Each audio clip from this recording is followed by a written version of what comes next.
Braza, samani. Bila samani. Sorry. Braza, mimi kusema ule ukweli ni mgeni katika maeneo haya. Yaani niko na jambo ambalo nataka nikuhusishe braza. Na sijui kama naweza pata demu ambaye naweza kujisaidia naye, nimebanika kinoma. Bro, hapa kwenye mtaa wetu mademu si tatizo, ila una hela. Kama una hela hapa mzee. Hapa kwa hela ndio noma mwanangu. Sasa unaweza nisaidiaje? Sasa mimi mwanaume mwenzako bro, mimi nitakusaidiaje? Ama ngoja.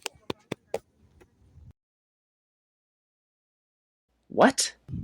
Ndio nini sasa? Sabuni.